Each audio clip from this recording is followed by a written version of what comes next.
It's time to talk about June's Journey, a hidden object mystery game with a captivating detective story. When you're playing, you solve a mind-teasing mystery of the roaring 1920s while you dive into June's captivating quest to uncover a scandalous family secret and solve her sister's murder. It's mystery, it's danger, and it's romance, and you never know where the next chapter's gonna take you. If that wasn't fun enough, you get to customize your very own luxurious island estate. Seriously, I cannot stop playing. I am already on the 3rd chapter and I just started recently. Join me back in time in the glamorous 1920s. June needs your help, detective. Download June's Journey for free today on iOS and Android. Members of our Patreon heard this episode first. You can be a patron too if you hit the link in our show notes or visit patreon.com/themurderdiariespod. Head over there for more Murder Diaries content. Welcome back to another episode of The Murder Diaries. I'm Paige. And I'm Natalie. The case we're going to talk about today knocked a safe San Francisco suburb to its knees. As a friend of the victim put it, it broke the shell of safety. Jenny Lin was 14 years old in May 1994 when her parents weren't able to reach her at home, where she was supposed to be after school. As the workday came to an end, her father arrived home, only to find a strange scene. The TV was on, but the house was empty. Calling for his youngest daughter, he heads up the stairs, and it quickly set in something was wrong when he noticed the primary bedroom's bathroom door was closed. Behind that door, he found Jenny murdered. This is her story.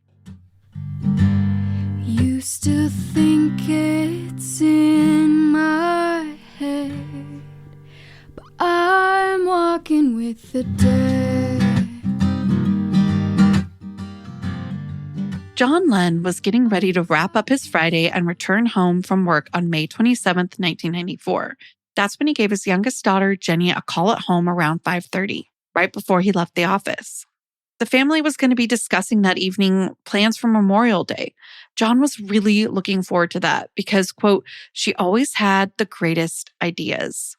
To his surprise, instead of Jenny answering the phone, he reached their answering machine. Now, for the young ones or those who may have forgotten, this was a way that you could grab the messages off of your answering machine. So that's what John did. He grabbed the messages off of their machine and then he called right back. To his dismay, Jenny again didn't answer. Jenny was supposed to be at home like any other weekday after school, awaiting the return of her parents to their beautiful 2-story home in the suburbs of San Francisco.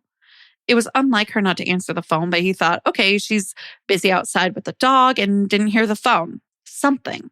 Remember, it's 1994. This is a landline, and even the cordless phones back then started to cut out if you strayed too far from the receiver with it. Her mom, Maylin, had also tried calling her that day after school too, but also got no answer. Both parents were left to wonder what was going on with their youngest daughter. Jennifer Lin, known to her family as May May, was born May 25th, 1980. Her parents, John and Mei Lin, moved to the U.S. in 1973 from Taiwan. They moved to the U.S. to pursue master's degrees. They then got married a year later in 1974, and they had their first child, Rhoda. She was born in 1975, and Jenny 5 years later, again in 1980. Eventually, the Lins settled in Castro Valley. Maylin describes Jenny as, quote, very loving and caring, and goes on to say that, quote, she was the best daughter that any mother could hope for. Her father, he calls Jenny a treasure and a gift. A friend of Jenny's describes her for Palazan, saying that she was bigger than life, a joy to be around, and a leader, whether she knew it or not. Jenny excelled academically. She was a straight A student, which is the top mark here in the U.S. She also enjoyed a variety of extracurriculars like running track, dance, playing viola, and piano. Jenny was so talented that her dad explains she was invited to play with the string orchestra at the high school while she was still in her role as principal violist at the middle school. Her friend Hannah, who had the honor of knowing Jenny's talent, says that, quote, she was such a natural. She played with her heart and she was beautiful when she played. The sky was clearly the limit for Jenny, and her dream, a big one, was to attend Brown University after she graduated, which would have been only 4 years later in 1998. Unfortunately, it was a dream that wouldn't come true for Jenny after the events of May 27th, 1994. John arrived home first that day. His journey home from the Federal Reserve Bank in San Francisco to Castro Valley involved a ride on the BART train. BART stands for Bay Area Rapid Transit System. It's the main public transportation system in the Bay Area. It connects the suburbs to San Francisco. After the train ride, it was just a quick drive home. He arrived home around 6:45 that night. As he walked in the door, expecting to find Jenny, he instead found the house still, besides the mumble of the TV that had been left on. Noticing that Jenny clearly wasn't inside on the first floor, he made his way toward the backyard. The sliding door was unlocked, so he hoped that she was out there playing with the family dog. The dog was there in the dog run, but no Jenny. Panic setting in, John made his way up the stairs calling for his daughter. Jenny? Jenny? He arrived at her empty bedroom, and that's when the fear really set in. Something was wrong. Continuing his search for Jenny, he arrived at the primary bedroom, which he shared with his wife. He noticed that the ensuite bathroom's door was closed, which wasn't normally how it was kept. As he opened it, that's when he found Jenny face down on the floor, bound with duct tape. It was clear Jenny had been murdered, and it was a sight that no parent deserves to experience. In complete and utter shock, John called 911. There was no way this wasn't his worst nightmare, especially considering what had happened not long before on May 12, 1994. John was approached at the BART station one night after work. According to a timeline document in John's own words that I linked in the show notes, he describes the event as follows. At around 7 p.m., as I was coming out of the Bayfair BART station, walking towards my van, I was confronted by a dark-colored man approximately 5'8" to 5'10", 35 to 45 years old. He said to me, "I have a proposition for you. I got your daughter." I immediately backed away from him and got into my vehicle. As I was starting the engine, the man was standing next to the van and signaled me to roll the window down. I ignored him and drove away. As I was leaving the BART parking lot, I thought maybe I needed to get a better look at the person. So I drove back to the parking lot, but I could not find him there. I then drove to Jenny's Viola teacher's house, where I found my wife's car outside the house. I knew they were safe. I then went home and called Rhoda, my other daughter, and she was safe also. Nothing happened after this incident for the next 2 weeks. And when he's talking about 2 weeks later, of course, he's talking about this horrific day of May 27th, 1994. Going back to that day, police arrived and found a distraught Mr. Lin, who led them through the crime scene. It was immediately clear to law enforcement that Jenny had been murdered. She was found with stab wounds in her abdomen and her neck cut. She had been bound with duct tape, and her clothing had also been cut off. Investigators, of course, spoke with John, and he mentioned the May 12th encounter to them. A sketch was made of the man from May 12th, but John wasn't happy with it originally. The police never ended up releasing it either, according to the San Francisco Examiner. The Lins ended up hiring their own sketch artist, and another sketch was created.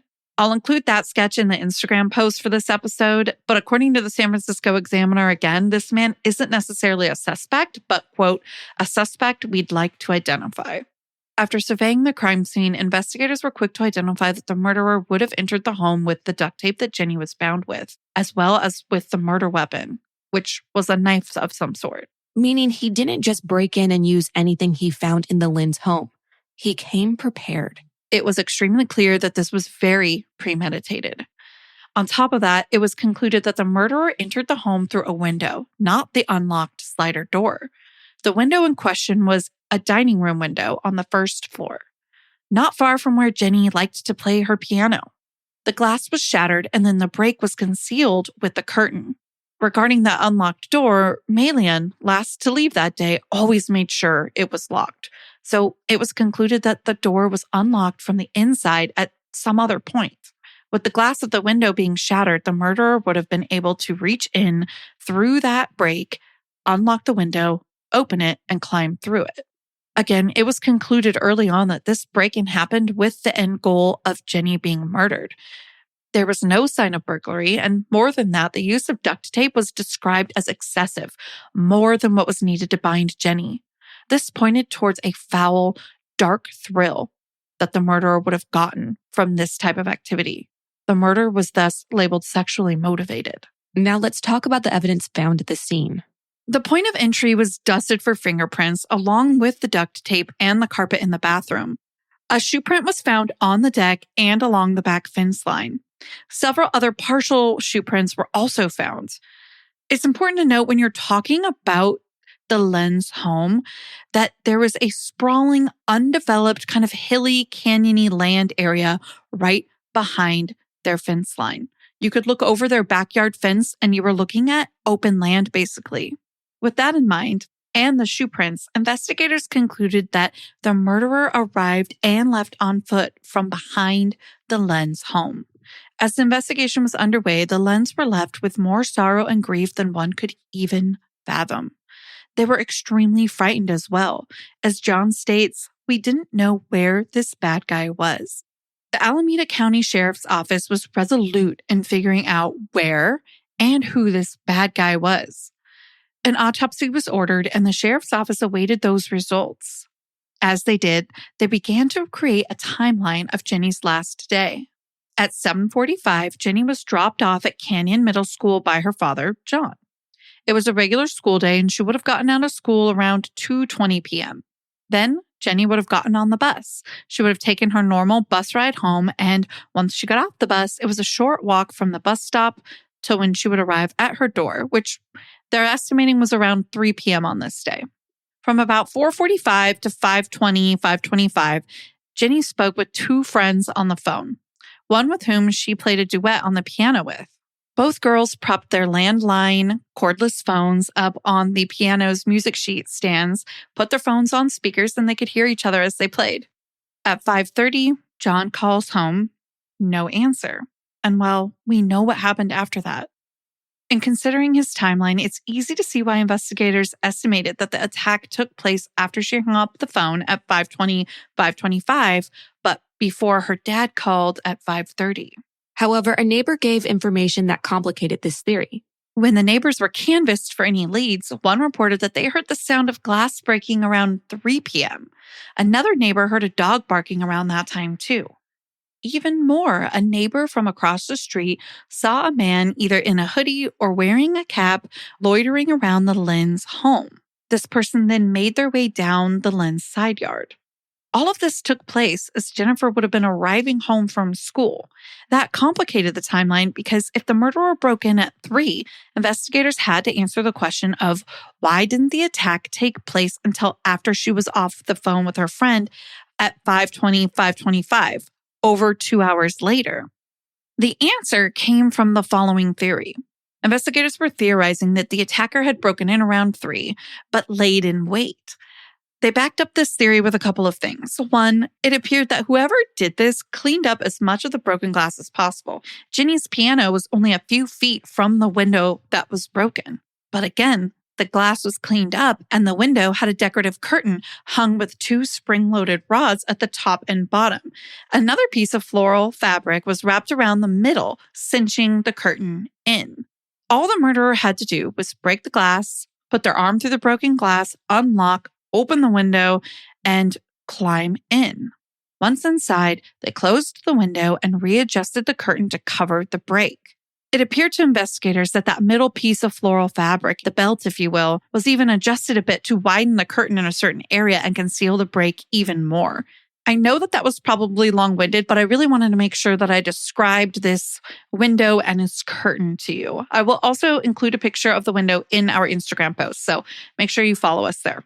All that to say, Jenny most likely never noticed anybody had broken that window, nonetheless was in the home with her.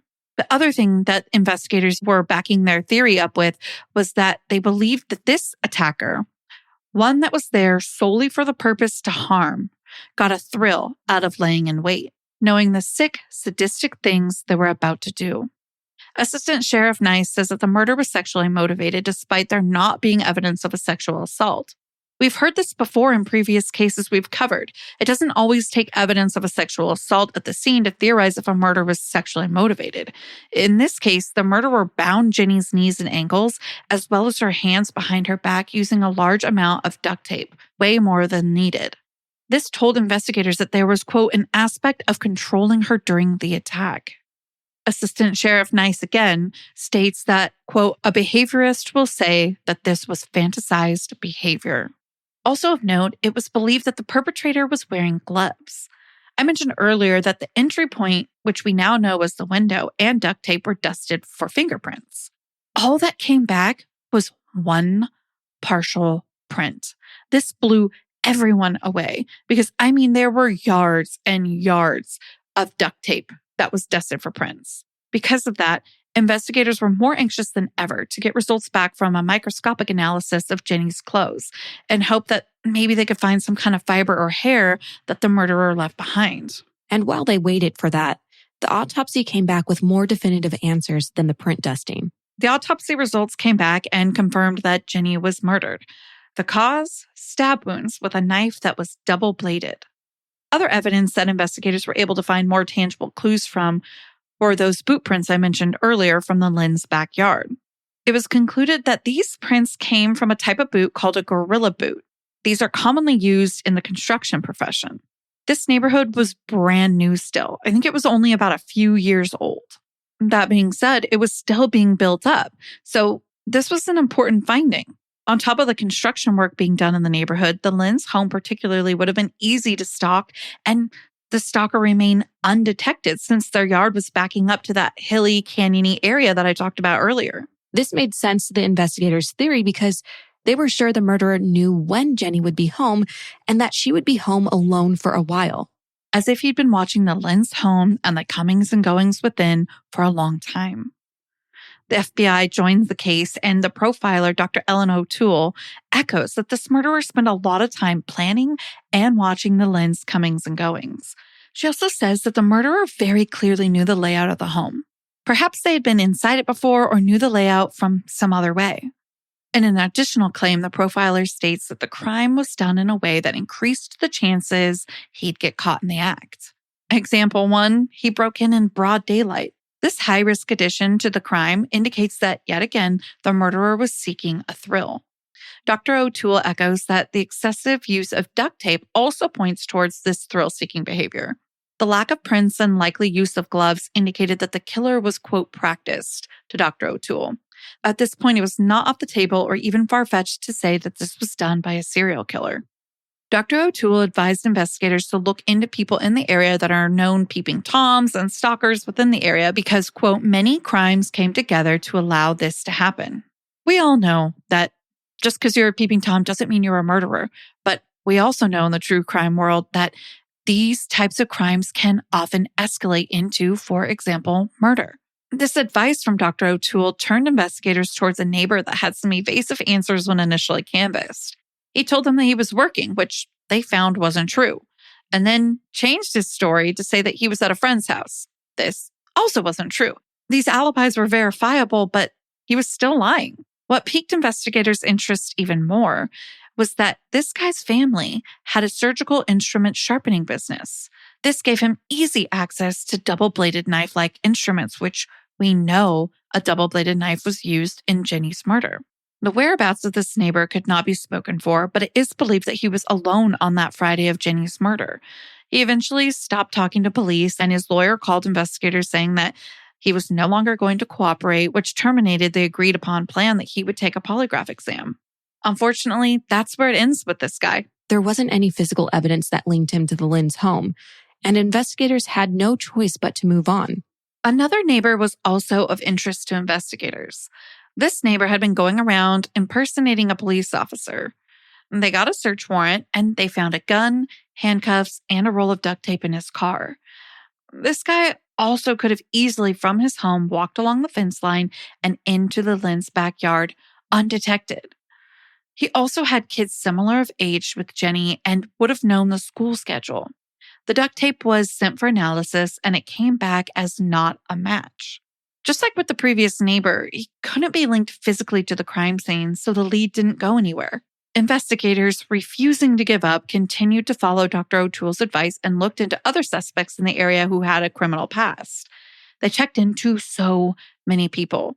They looked into sex offenders and people who had recently been released from prison, but they weren't able to connect any of these possible suspects to Jenny's murder. The case started to feel like it might be turning cold. But finally, in August of 1994, a new lead came in. A man named Sebastian Shaw had been arrested after being found asleep in a stolen vehicle in Portland, Oregon. You may be wondering, how could someone 640 miles, over 1,000 kilometers away, who stole a car have anything to do with Jenny's murder? Why was this the lead investigators were interested in? Well, the vehicle that he was in just so happened to have been stolen from about 12 miles away from the Lin's home. If that wasn't enough, you won't believe what was found in the car. Detective Godlewski says that they, quote, found items you would expect on a sexual predator or serial killer. Those items that they found? Duct tape, flex ties, latex gloves, and porn. Beyond that, they found items that fit Jenny's murder more specifically. A double-edged knife, just like the ME concluded was used to kill Jenny, complete with its sheath, as well as a sock with something weighted in it that could have been used to break the Lin's window. What really raised the hair on the back of investigators' neck, though, was that there was a musical instrument that they found in the car. It was a flutophone, aka recorder. These are cheaper instruments that are commonly used in elementary and middle schools for on-campus music programs all the time. I know a lot of you listeners might have kids that have one or used one yourself in elementary school or middle school. All of these items from the car were poured over. Investigators exhausted themselves trying to connect these to Jenny's murder. Unfortunately, nothing ended up being able to be physically linked to Jenny or her murder, the flutophone included. Sebastian was ruled out. That is until he landed back on investigators' radar. After years of being off the suspect list for Jenny's murder, Sebastian was arrested in Portland on February 20th, 1998. He ended up being charged with the 1992 murders of Donna Ferguson and Todd Rudiger. On top of that, he was charged with an attempted murder and sexual assault from 1995. It's actually DNA and assistance from the brave victim of the 1995 assault that led investigators to match the DNA to the murders of 29-year-old Todd Rudiger and his 18-year-old girlfriend, Donna Ferguson. They were living together in Portland. Their parents had become concerned after not hearing from them for a while, and both of their fathers went to the home and found them deceased. Donna with her hands bound behind her back and having endured a sexual assault. The MO of these murders was very similar to what happened in Jenny's murder, from Donna being bound and also more that is involved in this case. And it really struck police. He had forced his way into a home, he had bound the victims and stabbed them and cut their throats. Again, a lot like what Jenny endured. Of course, investigators wanted to make sure that they spoke with Sebastian, and Detective Godlewski, who was one of the first officers to respond to the scene of Jenny's murder in 1994, now 4 years later, a detective, spoke with Sebastian. Sebastian ended up claiming to have killed 10 people, and he was ready to confess, but there was one caveat. He wanted the death penalty off the table. Investigators say, okay, but will you provide DNA then? The answer was a resounding no, unless the death penalty was off the table. The Lins ultimately supported the death penalty being taken off the table if he confessed to murdering Jenny. Investigators knew that this was the best option because with the lack of physical evidence tying him to Jenny's murder, they didn't have a strong enough case. In a disappointing turn of events, Sebastian's attorney contacted police and basically said that Sebastian would no longer be cooperating with them. The plea deal, nor a confession of any sort, ever happened. The Lin family and investigators didn't give up, though. They decided the next best approach was to have Mr. Lin reach out to Sebastian himself through a letter. And in 2008, he wrote 3 letters in total to Sebastian. Here's one of them. It's with great pain that I write this letter to you. I am the father of the slain victim, Jennifer Lin, who was murdered in my own home in Castro Valley, California on May 27, 1994. And finally, the detectives have identified you as the prime suspect of the murder. For the past 14 years, or more than 5,000 days, I woke up every morning and the first picture came to mind was my daughter's brutal death. I have so many things I wish to say to you. However, nothing will bring my daughter back. I am hoping that you have a conscience to know the pain that my family has suffered and will suffer for the rest of our lives. 14 years ago, you took away our daughter, a piece of our family, a piece of our heart. I am asking you to please reach deep down in your heart and reach for your conscience. So, when you experience those moments of conscience, I want you to think back 14 years and answer the following questions. Why did you target my daughter? How did you get into my house? Why did you kill her? Even though you haven't admitted it, it's clear in my mind that you did it. So why can't you just admit it and be responsible for your own self? Did you ever feel sorry for killing my daughter? You have relatives yourself, and can you imagine the impact of losing your relatives to violent crimes? The response that John got wasn't exactly what investigators and John had expected. Instead of providing answers, Sebastian questioned that this was really John Lin who had written to him. Quote, "I take your letter with a huge grain of salt. You may or may not be Jennifer's father. Who knows?" He ultimately said in his letter that he would be willing to correspond, but he would like proof it's him and to meet in person. Now, instead of organizing John to go to Oregon and meet with Sebastian in person, law enforcement decided that they would help John record a video of himself saying that, yes, I'm Jenny's dad, and yes, it's me who wrote to you. They did that, and it was enough for Sebastian to feel comfortable that it was Jenny's dad writing to him. In response to the video, the Lins received what was described as a multi-page denial. Quote, "You're looking in the wrong place." It wasn't a confession like they had hoped, but it still made investigators look twice. According to Detective Godlowski, he knew that Jennifer had been sexually assaulted, and that, quote, "kind of floored us because that hadn't ever been revealed," end quote. Sebastian was questioned about how he knew that Jennifer had been sexually assaulted, and he claimed that the investigators told him. Finally, they get Sebastian to agree to a polygraph test, but because his request for control over the questions wasn't heeded, the polygraph exam never happened. It was another disappointment. Investigators spent, quote, "a ton of time trying to connect Sebastian to Jenny's murder through witnesses and physical evidence. Unfortunately, that hasn't happened. More than that, Sebastian Shaw and any answers he may have had died with him in prison in early October 2021. He passed from undisclosed causes, but it was unlikely that it was COVID, according to the Oregon Live. He remains a suspect. Quote, "I don't think at this point we can definitively rule him out." After 28 and a half years, Jenny's murder remains an active investigation. Detective Godlowski retired in 2012, and he states for Polizon that his biggest regret is that he didn't solve Jenny Lin's murder.